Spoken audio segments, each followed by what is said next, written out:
다니엘서 여러분 본문 올라와 있죠?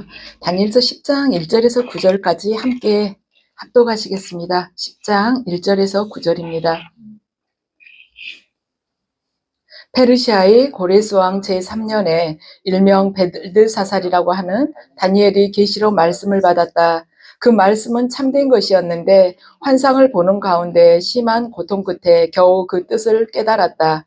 그때 나 다니엘은 세 일에 동안 고행하였다. 세 일에 내내 좋은 음식을 삼가고 고기와 포도주도 입에 대지 않았으며 몸에 기름을 전혀 바르지 않았다. 첫째 달 29날에 나는 큰 강 티그리스강 2개 와 있었다. 그때 내가 눈을 떠서 보니 한 사람이 모시옷을 입고 우바스의 금으로 만든 띠로 허리를 동이고 있었다.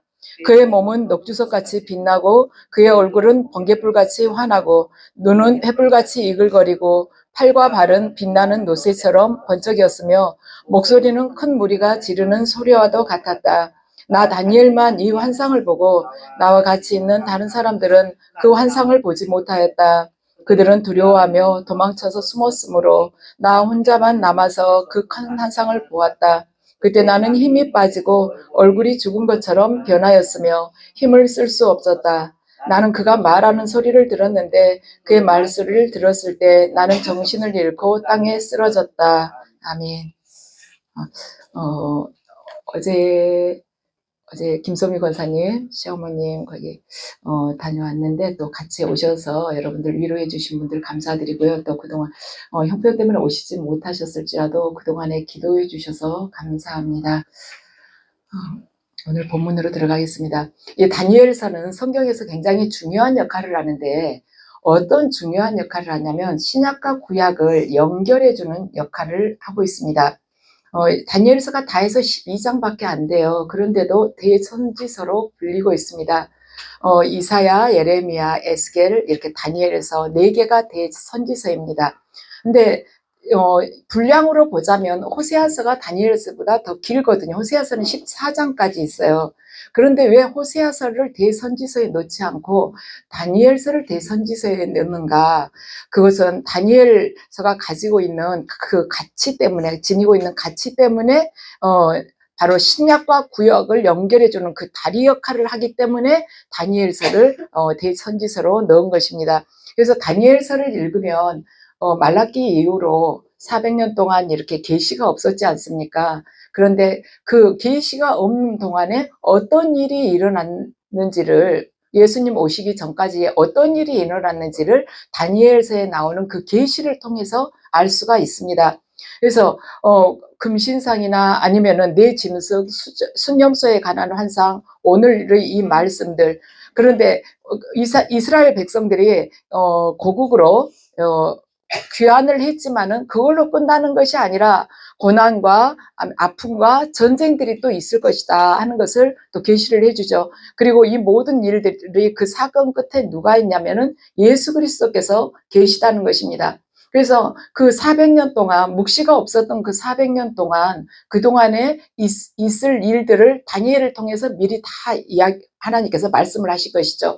우리가 이러한 것들을 봤을 때 우리는 지금 세상의 이 급변하는 현상 속에서 굉장히 두렵죠. 또 미국 대통령이 트럼프가 됐다는데 또 어떻게 되는 거지? 그럼 우리나라에는 어떤 영향이 미치지? 이렇게 생각이 좀 복잡해질 수 있는데 그것이 아니라 단순하게 역사의 주관자는 하나님이시구나. 이렇게 400년 동안 아무 묵시가 없을 때도 미리 하나님께서는 선지자를 통해서 말씀하시지 않고서는 어떤 것도 이루시지 않는다는 것처럼 다니엘이라는 이 선지자를 통해서 이 말씀을 주셨구나 하고 생각하고 단순하게 오직 하나님만 바라보는 것입니다. 또한 다니엘서에서 나오는 예언을 보았을 때요. 이스라엘 백성들이 바벨론에서 포로 생활 그냥 끝내고 70년 후에 고토로 돌아온다고 했으니까 돌아온 걸로 모든 것이 다 회복되고 끝날 것 같잖아요. 그런데 그 후로도 지금 다니엘에게 주신 계시를 보면 여러 가지 고난이나 아픔들이 이렇게 따라온다는 것이에요. 그걸 보았을 때 우리가 깨달을 것이 뭐냐면 우리는 살아가면서 어떤 문제가 닥치면 딱 이것만 해결되면 좋겠다. 하나님 하나님 이것만 해주세요 하는데 그거 후로도 계속해서 비슷한 문제 아니면 더 큰 문제들이 계속해서 우리 앞에 도래하면서 우리는 이 땅에 사는 동안 내내 영적 전쟁을 치러야 될 그런 존재라는 것을 다니엘서를 통해서 우리에게 알려주고 계시는 것입니다. 그래서 고레스 원년에 이스라엘 백성들은요, 이스라엘 자기 나라로 돌아가라는 그 고레스 왕의 명령을 받고 꿈에도 그리던 그 고향으로 돌아가게 됩니다. 그런데 저나 여러분들 가만히 생각했을 때요, 고향으로 돌아가라고 고레스 왕이 해준 거예요. 그리고 돌아갈 수 있는 많은 것들을 말하자면 지원을 해줬습니다. 고레스 왕이. 그랬는데 성전 기물도 다 다시 가져가라고 하고요. 그랬으면 다 돌아갈 것 같잖아요. 그런데 그러지 않았습니다. 70년 동안 살면서 그들이 거기가 좋다고, 아, 여기가 얼마나 좋은데 그냥 여기서 살 거야. 뭐하러 거기를 가. 거기 가면은 다 황폐해져 가지고 있는데 거기 가서 뭘 새로 일구라고 그러고 안 가는 사람들이 많았다는 것이죠. 우리가 알기로도 유대인들은요, 애를 많이 낳아요. 그런데 그 70년 동안 이스라엘 백성들 중에서 70년을 살고 난 후에 본토로 돌아가는 사람이 5만 명이 좀 못 됐습니다. 에스라서를 보면은 그렇게 기록이 되어 있어요. 5만 명이 못 된 거예요. 나머지는 다 바벨론에서 그냥 눌러 살았습니다. 거기서 정착해 버렸어요. 꿈에도 그리던 고레스 원년이 찾아왔지만 이스라엘 백성들이 반응은 냉담했다는 것입니다. 그냥 거기서 누리고 살던 거, 삶의 근거지를 다 버리고 왜 가나 하고는 안 가버렸다는 것이에요. 그런데 이런 현실 속에서 애통해하면서 기도하는 다니엘에게 하나님께서 민족의 해방과 독립, 그것이 너가 끝이 아니란다. 이스라엘은 그게 끝이 아니라 그 뒤에 있을 일들을 보여주십니다. 그러니까 우리가 10장 1절을 보면 다니엘이 하나님께 계시를 받았다고 그러는데 그 말씀은 참된 것이었는데 처음에 잘 몰랐다는 거예요. 환상을 보는 가운데 심한 고생 끝에 겨우 그 뜻을 깨달았다는 것입니다. 다니엘이 전혀 예상하지 않는 그런 말씀을 하나님께서 주셨다는 것입니다. 자, 1절 말씀 함께 읽으시겠습니다. 페르시아의 고레스 왕 제3년에 일명 벨드사살이라고 하는 다니엘이 계시로 말씀을 받았다. 그 말씀은 참된 것이었는데 환상을 보는 가운데 심한 고생 끝에 겨우 그 뜻을 깨달았다. 아멘. 이렇게 보면은 페르시아 고레스 왕 때 일명 벨드사살이라고 하는 다니엘이 계시로 말씀을 받았다. 이렇게 하니까 누가 이거 다니엘서를 써줬나 하고 생각할 수 있지만은 이 다니엘서는 다니엘이 쓴 걸로 이렇게 알려지고 있습니다. 왜냐하면 예수님께서도 다니엘이 썼던 이 다니엘서를 인용을 하면서 다니엘이 이러이러했다 이렇게 인용을 하셨거든요. 그래서 다니엘이 직접 썼구나 우리가 그걸 알 수가 있는 것입니다. 지금 여기를 보면 벨드사살이라고 하는 다니엘 이렇게 기록이 되어 있어요. 왜 벨드사살이면 벨드사살이지 우리는 또 다니엘로 보고 있는데 다니엘이 이렇게 하지 않고 왜 벨드사살이라고 하는 다니엘이라고 표현을 했을까 궁금할 수 있죠. 다니엘을 왜 그랬을까? 다니엘이 벨드사살이라는 그 이름의 입장에서 해야 할 일이 그곳에서 있었다는 것입니다. 페르시아에서. 고레스 3년인데 다니엘은 돌아가지 않았어요. 그리고 지금 기록하기를 벨드사살이라고 하는 다니엘 이렇게 기록을 하고 있거든요. 다니엘은 벨드사살로서 해야 할 일이 있었다는 것입니다. 페르시아에 남아있는 백성들을 돌보고 또 페르시아 왕궁에서 말하자면 거룩한 영향력을 끼치는 그런 일을 해야만 했어요.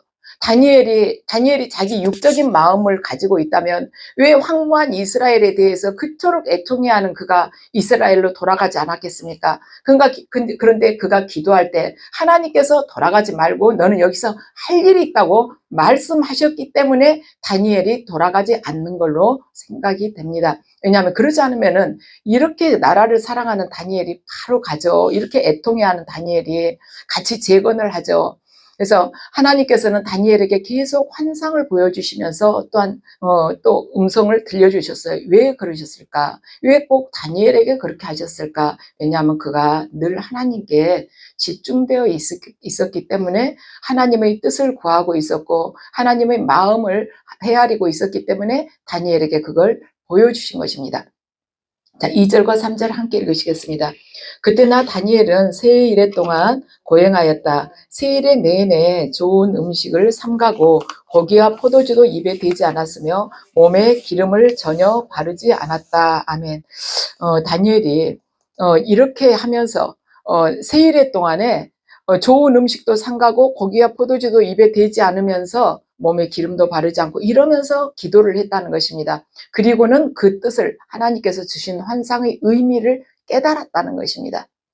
이스라엘의 귀환은 이미 시작이 됐어요. 소망을 품고 가야 될 이스라엘 백성들에게 다니엘이 지금 이렇게 힘든 말하자면 소식을 전할 수가 없잖아요. 하나님께서 너희들 귀환이 끝이 아니고 그 다음에 이러이러한 환난과 고통들이 또 따르고 이런 일들이 일어날 것이다 하고 하나님께서 말씀해 주셨는데 지금 막 귀환하면서 소망을 품고 가면은 정말 젖과 꿀이 흐르는 땅에 이제는 간다 하는데 거기다가 재를 뿌리듯이 이런 말을 어떻게 하겠습니까? 그러니까 다니엘이 하나님 앞에서 슬퍼하면서 금식 기도를 하고 있는 것입니다. 너희들 가게 되면 엄청난 일들이 기다리고 있어. 그러면 누가 가고 싶겠습니까? 근데 그래서 혼자서 이 고독하고 외로운 기도의 자리에 엎드려서 기도하고 있었습니다. 다니엘의 나이가 이때쯤이면 거의 90 가까이 되었을 거라고 합니다. 근데 여러분들도 그렇죠? 55 넘으면 금식하기 굉장히 어렵지 않아요? 몸 자체가 다 약해져 있기 때문에 하루 금식하기도 쉽지가 않습니다. 그런데 다니엘이 세일회를 21일 동안 금식하면서 기도했다는 것입니다. 또 어떤 분들은 다니엘이야 뭐 젊었을 때부터 일주일에 2번씩 금식했는데 금식 뭐 그게 별거겠냐고 그거 간단하지 않겠냐고. 그렇지 않습니다. 금식은 할 때마다 새롭고 할 때마다 힘든 것이죠. 그리고 사람이 나이가 들면 여기저기 아픈 데가 많기 때문에 굉장히 자기 건강에 대해서 관심이 많아집니다. 꼭 오래 살려고 해서가 아니라 아프니까 일단 관심을 안 가질 수가 없어요. 그렇지만 다니엘은 나이가 들어갈수록 자기 몸에 대한 걱정이나 염려보다는 그 나라와 이스라엘 민족에 대해서 더 걱정을 하면서 살아갔다는 것입니다. 주변에서 얼마나 다니엘에게 이제 좀 쉬라고 그랬겠습니까? 기도 좀 그만하라고. 그런 이야기도 했겠죠. 그렇지만 다니엘은 거기에 아랑곳하지 않았다는 것입니다. 우리는 보통 그래요. 우리 크리스천들이 70 넘으면 하나님 일 하기가 어렵다고들 이야기를 합니다. 물론 그 다음부터는 쉽지는 않겠죠. 일단 걷는 것도 서투를 수 있고 또한 기도 많이 하고 싶어도 일어나서 앉아있기도 힘든 그런 체력일 수도 있어요. 그렇지만 다니엘이 그런 이야기를 들을 때 얼마나 웃겠습니까? 다니엘은 지금 90이 되어 가는데도 이렇게 21일 금식을 하면서 하나님께 이스라엘 백성에 대해서 간구하고 있지 않습니까? 그래서 다니엘의 삶을 보면은 우리가 죽는 날까지 내가 하나님 앞에서 하나님께서 백성으로 부른 왕 같은 제사장의 그런 입장이라는 우리 정체성을 정확하게 안다면 우리가 죽는 날까지 책임을 다하는 삶을 살아야 된다는 것입니다. 우리는 살아있다는 것은 뭐냐면 따뜻하다는 거예요. 살아있다는 것은 부드러운 것입니다. 어제 제가 거기 장례식장을 지하철에서 나왔는데 어디로 가야 될지를 모르겠는 거예요.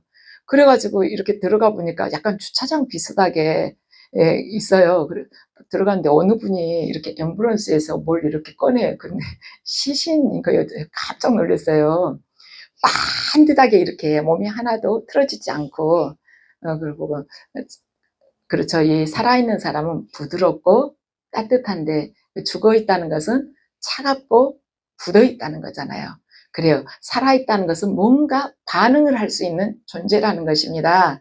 우리가 생명을 가지는 동안에는 반응을 해야 된다는 것이죠. 영혼에 대해서 반응해야 되고 하나님께 대해 반응을 해야 된다는 것입니다. 그래서 우리가 반응하면서 살아가는 그 삶의 태도가 바로 책임감이라는 것이에요. 그래서 어른스러워진다는 것은 뭐냐면 책임감을 다하는 삶을 산다는 것입니다. 어른스러워진다는 것은. 그런데 저와 여러분이 사실 이렇게 딱 털어놓고 우리가 이야기를 해본다면 저와 여러분 사실 처음에 이 생활을 시작할 때 다들 어떤 문제, 작은 문제라도 거기에 대한 응답이 목말랐었고, 그래서 시작했을 수 있어요. 영적인 것에 대한 목마름이 있었을 수도 있고 육적인 것에 대한 목마름이 있었을 수도 있습니다. 그때는 내 자신을 주로 내 자신한테 관심을 가졌을 수 있죠. 그렇지만 우리가 이제는 어떤 내 자신이나 내 가족에 대한 어떤 사적인 책임의 그 영역을 이제는 벗어나서 공적인 영역으로 책임을 계속해서 확대해 나가는 것이 바로 어른스러워진 것이기 때문에, 성숙한 사람이기 때문에 그렇게 넓혀 나가야 된다는 것이에요. 이제는 우리가 시선을 우리의 그 울타리를 넘어서 이웃을 향해서 시선을 계속해서 확장해 나가야 된다는 것입니다. 지금 이 세상 사회가 얼마나 자기 중심적입니까? 각 나라들도 자기 나라 중심적이잖아요. 근데 하나님의 사람들이라면은 나의 그 어떤 사적인 책임에 머무르지 않고 주님의 눈으로 바라보는 사람, 공적인 책임을 질 줄 아는 사람, 그런 사람이 되어야 된다는 것이죠. 예수님께서도 세리자 요한의 제자들 둘이 처음에 예수님을 뒤에 따라올 때 예수님이 그러셨잖아요. 뒤를 돌아보면서 너희들 무엇을 찾느냐고 말씀하셨지 않습니까? 그것이 너희들 무엇을 구하느냐, 이런 뜻이죠. 그래서 그들이 정말 구하고자 하는 것, 그 개인적으로 구하고자 하는 것이 무엇인가, 예수님께서 그걸 지적해서 말씀을 하실 거죠. 너희들이 나한테 뭔가 목적이 있지, 너희들 개인적으로 뭔가 있지, 그래서 오는 거지, 이렇게 이야기하시지만 마지막에 가서 막달라 마리아에게 뭐라 합니까? 누구를 찾느냐고 예수님께서 물어보십니다. 요한복음은 그래, 찾느냐는 것이에요. 찾느냐는 질문으로 시작해서 찾느냐는 질문으로 끝납니다. 그런데 처음에 시작은 무엇을 찾느냐이지만 육적인 어떤 물질적인 이 세계, 유한한 세계 안에서 찾는 그 무엇을 예수님께서 지적을 하지만 마지막에는 누구를 찾느냐, 가장 크신 분, 영원하신 분, 우리 유업을 찾으라는 거, 바로 예수 그리스도를 찾으라는 걸로 귀결이 되는 것입니다. 그래서 우리가 처음에는 신앙이 어렸을 때는 이 사적인 나의 가족들 여기에 머무를 수 있지만은 정말 우리가 주님의 안에서 성령 안에서 거듭난 자라면 시선을 확대를 시킬 필요가 있다는, 확장을 시켜야 돼요. 그러지 않으면은 하루살이처럼 살다가 우리는 가게 될 것입니다. 제일 큰 책임감이 뭔가 믿는 자들에게 있어서 하나님 앞에서 거룩하고 성결한 삶을 살아야 한다는 거죠. 그렇게 살아야 되는 것이 바로 책임감이라는 것입니다. 그래서 나에게 주어진 그 영적인 책임을 질 줄 아는 존재, 그것이 바로 하나님의 자녀로서의 마땅히 해야 될 본분일 것입니다. 그래서 다니엘은 그 90이 다 된 나이가 되도록 자기 나라 민족의 아픈 이야기를 듣고 금식하면서 기도를 하고 있었어요. 금식하면서 기도를 한다. 자기 나라 말하자면 민족의 아픔, 그 고통을 듣고 금식하면서 기도한다. 참 그 쉽지 않는 일입니다. 왜냐하면 다니엘은 지금 10대 때 바벨론에 끌려왔어요.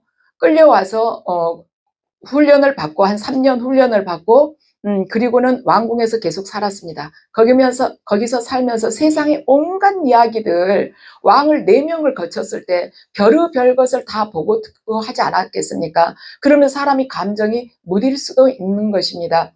2차 대전 때 유대인들이 히틀러가 유대인들을 학살을 할 때 유대인들이 바로 옆에서 자기하고 이야기했던 사람이 금방 그냥 손으로 한번 손가락 까딱하면 나가서 가스실에서 죽고 처형당하고 이걸 보면서 유대인들이 죽음에 대해서 무감각해진 것입니다. 누가 죽어도 이제는 눈물을 흘리지 모르는 거예요. 하도 말하자면 큰 일들을 보다 보니까. 그런데 다니엘 같은 경우는 90이 되어도 정말 애통해하면서 엉엉 울었다는 거예요. 본문을 보면 엉엉 울면서 기도를 하는 그런 사람이었다는 것입니다. 그러한 사람이 또 어디가 있는가? 느헤미야서에서 우리가 찾아볼 수가 있습니다. 느헤미야는 예루살렘이 폐허가 되었다는 이야기를 듣고 하나님께서 어떻게 그걸 황폐한 것을 다시 회복시킬까? 그걸 생각하면서 느헤미야가 이렇게 이야기를 합니다. 나는 예루살렘이 황폐했다는 소식을 듣고 마음이 무너졌고 울었고 한탄했으며 금식했다. 그런 다음 나는 밤낮으로 기도하기 시작했다. 아멘. 느헤미야 같은 경우는 왕의 술 관원장이었습니다. 그랬는데 그 사람이 아쉬울 게 뭐가 있겠어요, 궁에서.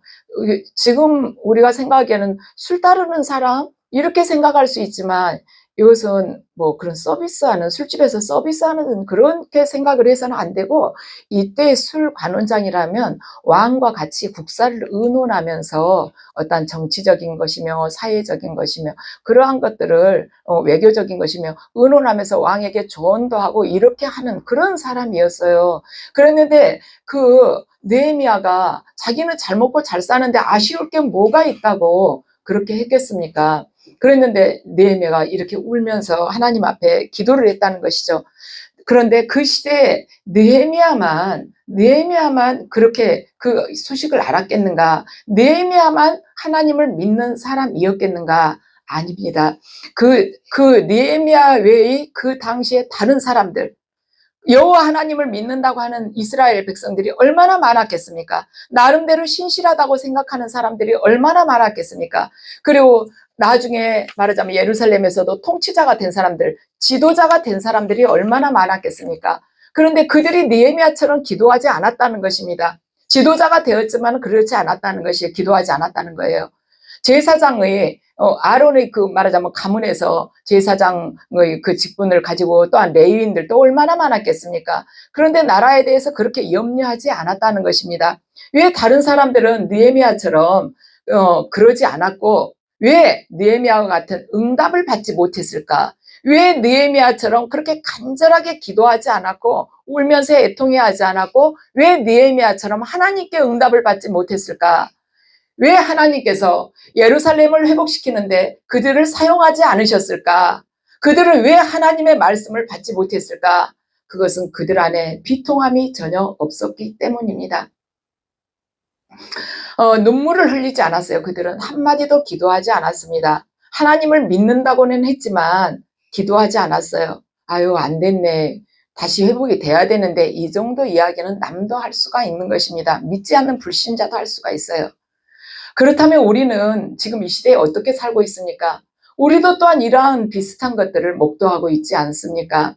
많은 교회들이 이단으로 넘어가고 또한 이단에 있는 말하자면 그 이단에 빠져 있는 사람들 안 됐다고 하면서도 누가 적극적으로 손을 대려고 하질 않지 않습니까? 그리고 우상 숭배에 빠져 있는 사람들을 보고 저들 어떻게 하면은 복음을 전할까 하고는 애통하게 그렇게 기도하는 사람이 별로 없습니다. 느헤미야 시대나 지금 다니엘 시대나 지금이나 똑같다는 것입니다. 그래서 우리가 지금 그러한 상황 속에 있는데 우리가 한번 자신에게 질문을 해봐야 돼요. 이런 상황이 나에게 지금 문제가 되고 있느냐는 것입니다. 이런 상황이 느헤미야나 다니엘처럼 정말 간절하게 마음 아파하면서 나에게 있어서 기도 제목이 되고 있냐는 것입니다. 하나님의 영적인 예루살렘인 교회가 이 세상과 혼인한 것처럼 이렇게 간음하면서 타락해가고 있는데 내 안에 진짜 걱정하는 마음이 현재 불릴 듯이 일고 있느냐는 것입니다. 그렇지 않으면은 다니엘 시대의 아니면 느헤미야 시대의 다른 사람들하고 똑같다는 거예요. 뭐 몇 년 믿은 거 아무 소용 없습니다. 하나님의 그 마음 헤아릴지도 모르고 애통할 줄도 모르는데 무슨 소용이 있습니까? 자기 혼자 믿는다고 그냥 하는 이야기인 것입니다. 하나님을 알지 못하고 소망을 잃고 잘포자기하면서 죽어가는 영혼들을 향한 그 애통한 마음이 내 안에 지금 있느냐는 것입니다. 그런 진한 아픔을 우리가 느끼지 못한다면 그 진한 아픔을 느끼지 못하고 있는 내 영혼에 문제가 있다고 지금 신경을 쓰고 있느냐는 것입니다. 내 영혼이 병들어 있는지 지금 알고 있냐는 것입니다. 우리 자신의 마음의 내 자신의 그 마음 심령 속에 그 예루살렘의 상태가 어떤지 나의 예루살렘 상태가 어떤지 내가 지금 점검하고 있는가 병들었는 줄 알았으면 지금 어떻게 할 것인가 이것에 대해서 깊이 고민하고 눈물을 흘려본 적 있냐는 것입니다. 비통함하고 관심을 두는 것 사이에는 아주 큰 차이가 있습니다. 왜냐하면 관심을 두는 것은요 관심 좀 두고 이야기할 수 있는 것은 객관적인 것이에요. 객관적인 눈으로 그냥 보고 저기는 보통 사람들보다 좀 힘들겠구나, 안 됐다, 이렇게 할 수는 있어요. 그렇지만 비통함이라는 것은 뭐냐면 예수 그리스도의 마음을 우리가 품는 것입니다. 그분의 마음을 알고 함께 눈물을 흘리고 함께 아파하는 것이에요. 그래서 비통함으로부터 우리가 생긴 것이 아니라면, 또한 성령님으로부터 나온 것이 아니라면 우리의 모든 사역과 우리가 행한 모든 것들은 그냥 헛된 것입니다. 왜냐? 비통함은 예수 그리스도의 마음으로부터 흘러나오는 것이고, 또한 성령님으로부터 우리에게 주시는 그러한 것이 아니라면 그 모든 것들이 하나님께서 마지막 때에 흔드실 때, 이 세상을 흔드실 때 다 그 모든 것들이 흔들리면서 그때 무너져 버릴 것이기 때문입니다. 하나님께서 흔드시는 이유가 뭐냐? 세상적인 것, 물질적인 것, 육적인 것을 다 흩어져 버리신다는 거예요. 소멸시켜신다는 것입니다. 그럼 어떻게 되느냐? 영원한 것만 남죠. 하나님께서 말하자면 품고 있는 그 영원한 것만 남게 된다는 것입니다. 복음을 듣지 못함으로써 멸망한 영혼들을 생각하면서 내가 애통하면서 우는 사람이 지금 어디에 얼마나 있습니까? 우리가 복음 전도를 하지만 영혼에 대한 애통함이 없이 오히려 그들을 판단하거나 정죄하면서 복음 전도를 한다고 하면은 우리는 마귀의 가장 좋은 먹잇감이 될 것입니다. 마귀로부터 우리는 공격을 받게 될 거예요. 왜냐하면 내 마음 안에 마귀의 그 본체가 도사리고 있는데 마귀가 얼마나 반가워하겠습니까? 그런 남을 판단하거나 정죄하면서 우리가 전도를 하게 되면 하나님께서 얼마나 우리를 보호해 주실 수가 있겠습니까? 심령이 부패되었는데, 회칠한 무덤인데 우리와 어떻게 함께 하실 수가 있겠습니까? 그 거룩하신 분께서. 그래서 우리가 예수 그리스도의 그 마음, 애간장이 끊어지는 그 마음, 그 죽음에서부터 어떻게 헤어나지 못하고 해방되지 못해서 영혼들이 죽어하고 슬퍼하는 것을 보면 애통해하는 그 마음, 바로 나사로의 무덤 앞에서 예수님께서 눈물을 흘리지 않았습니까? 그것이 그때 그 애통해하는 그 표현이 뭐냐면은 오장육부가 다 끊어지는 그런 애통함이라는 것입니다. 그런 마음을 우리가 품지 않고 영혼들에서 쟤들은 왜 저래 이러면서 판단하고 정죄하게 된다면 내 안에 마귀가 좋아하는, 어떻게 보면 미끼가 이 안에 있는 거예요. 먹이가 있는 것입니다. 그래서 마귀로부터 공격받기가 십상이라는 것이죠. 그래서 우리가, 저와 여러분이요, 주님께서 우리 마음을 깨뜨려 주시기를 간구하기 전까지 우리에게는 새로워짐이나 부흥이나 영적인 각성은 절대로 없을 것입니다. 주님께서 우리 옛사람 깨뜨려 주셔야 되고 죄악된 것들 다 깨뜨려 주셔야 돼요.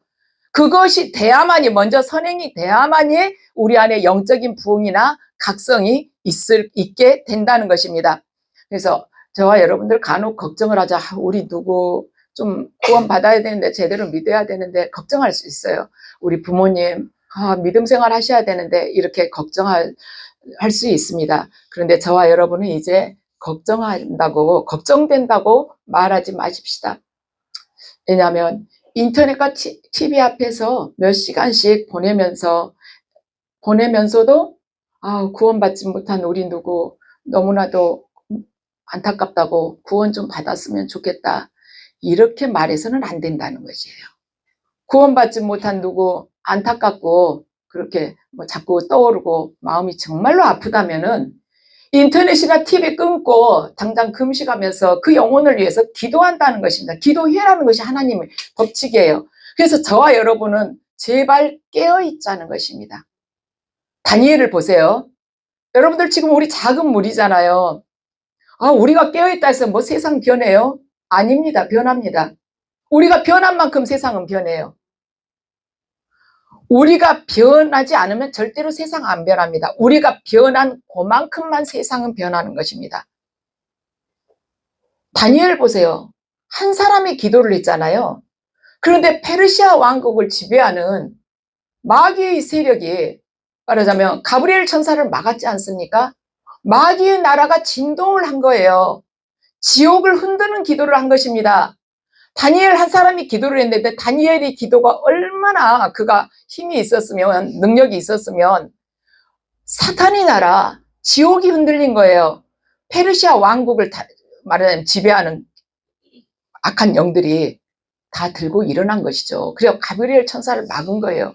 하나님께서는 이미 다니엘이 첫날 기도를 할 때 하나님께서는 응답하셨다고 그랬어요.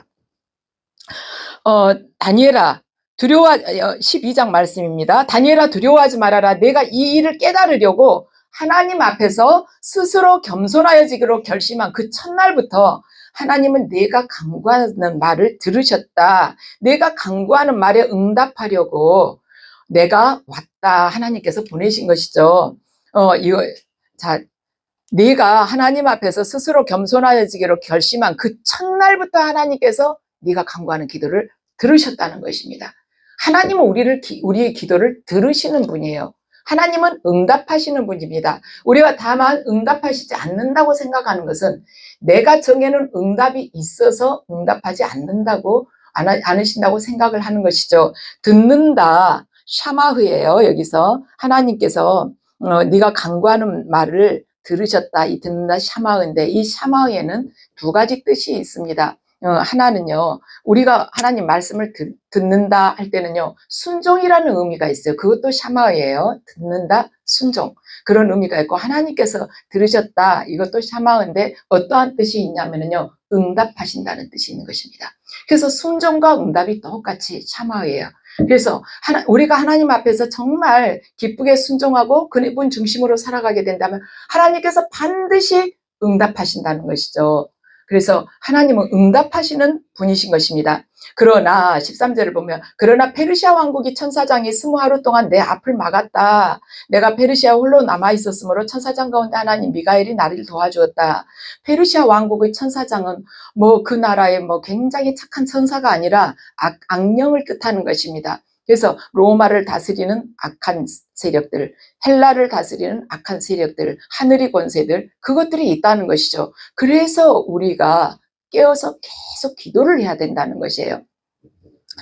자, 저와 여러분이 하나님의 얼굴을 찾기 시작하면 하나님께서 반드시 기적을 일으켜 주실 것입니다. 그래서 이 하나님을 바라보는 이 시대에, 이 복잡한 이 시대에 하나님을 온전하게 바라보는 것은요, 단순한 삶을 해야 돼요. 단순한 삶을 가져야 되는 것이죠. 생각이 복잡하면 절대로 하나님을 만나기가 어렵습니다. 저와 여러분이 계속해서 앞으로 나아가야 돼요. 그러나 특별히 긍휼함이 없이는 할 수가 없는 것입니다. 이 일은. 복음전도 긍휼함이 없이는 할 수가 없는 것입니다. 저와 여러분이 가서 많이 나누어 주는 것도 굉장히 중요한 건데 먼저 내 마음이 정말 깨진 그 마음이냐, 영혼을 위해서 찢겨진 그런 마음이냐, 그것이 중요하다는 거예요. 그들을 향한 애통한 마음, 긍휼한 마음을 우리가 가져야 되는 것입니다. 그래서 그렇게 되기 위해서는 주님께서 오셔서 우리를 만져주셔야 돼요. 우리는 강팍하게 지금까지 살아왔고 그 마음 품고 왔습니다. 그러면서도 그거 인정하지 않았어요.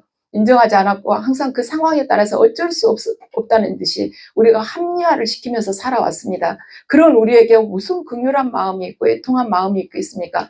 내 자신에 대해서는 긍휼할 수 있지만 내 자신이 아닌 다른 것에 대해서는 굉장히 인색하게 살아오지 않았습니까? 그래서 주님의 애통함과 긍휼함과 사랑의 그 기름 부음을 부어주시라고 우리가 기도를 해야 되는 것입니다. 하나님, 저는 정말 강팍한 사람입니다. 남이 좀 잘된 것 보면 속이 상하고 시기 질투가 납니다. 아버지, 정말 영혼들을 보고 애통한 마음, 그걸 가질 수 있도록 저에게 기름 부어달라고. 그것이 바로 능력인 것입니다. 우리 능력하면은 손대면 병이 낫는다거나 손대면 뒤로 팍 넘어간다거나 이걸 우리가 능력으로 생각할 수 있지만 이게 가장 큰 능력의 애통한 마음, 예수 그리스도의 마음, 독생자까지도 그 죄인들을 내줄 수 있는 하나님 아버지의 이 마음, 그것이 바로 능력이라는 것입니다.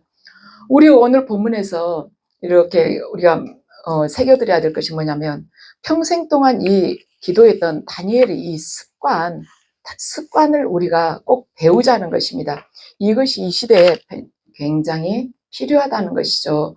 다니엘은 그가 포로로 붙들려 왔을 때 진수성찬, 진미를 기름진 것들을 잘 먹을 수 있었어요. 그렇지만 포로로 붙들려서 잘 먹을 수 있음에도 불구하고 환관장에게 자기는 그 음식 먹지 않겠다고 했습니다.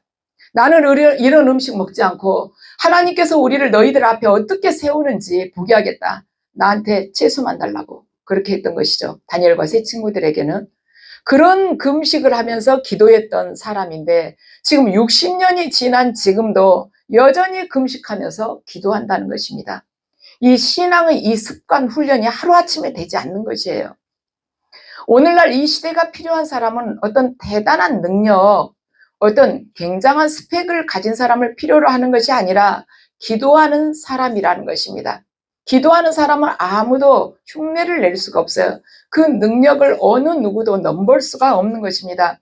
우리나라가 여기까지 온 것도 정말 뭐 정치인들이나 누가 애쓰고 아니면 각 분야에서 애쓰고 소개했던 기업이나 과학자들의 그 공로도 크지만은 하나님 앞에 엎드려 기도했던 사람들, 그분들이 기도 덕분이라고 믿습니다.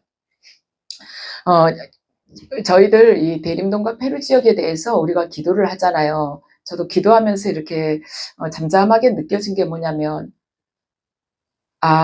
이 대림동에서 우리를 개인적으로 아는 사람 누가 있습니까? 없지 않습니까? 그런데 놓고 기도하잖아요. 페루도 그렇지 않습니까? 그런데 페루, 말하자면 불모지 같은 그 페루를 놓고 기도하지 않습니까? 어쩔 때 저 기도할 때 그런 생각도 들어요. 보통은 도저히 상대가 안 된다 할 때 계란으로 바위치기라고 하지만은 우리는 모래알 하나를 가지고 바위치는 것 같다. 이런 생각이 들 때가 있지만은 그 모래알 하나에 다윗의 물맷돌에 하나님께서 역사하시면 골리앗이 넘어지지 않습니까? 그래요. 우리는 페루나 이 대림동 땅에 우리를 아는 사람 없습니다. 그렇지만 우리는 계속 기도를 하고 있어요. 우리가 이 자리에 이렇게 서기까지 우리가 알지 못하는 많은 사람들이 우리를 위해서 기도를 했을 것입니다. 그래서 우리가 아직 신앙을 잃지 않고 이렇게 있는 것입니다. 그리고 하나님의 귀한 쓰임을 지금 받는 그러한 단계까지 온 것입니다. 내가 믿음이 좋고 품성이 결이 좋아서 온 것이 아니에요. 수많은 사람들이 기도가 쌓여서 우리가 지금 여기까지 온 것입니다. 그래서 우리에게 주어진 이 비전을 절대로 놓치지 말자는 것입니다. 왜냐하면 하나님께서 사랑하셔서 우리에게 먼저 주신 기회이기 때문입니다. 하나님께서 기회를 주실 때는 그냥 아멘하고 순종하는 것입니다.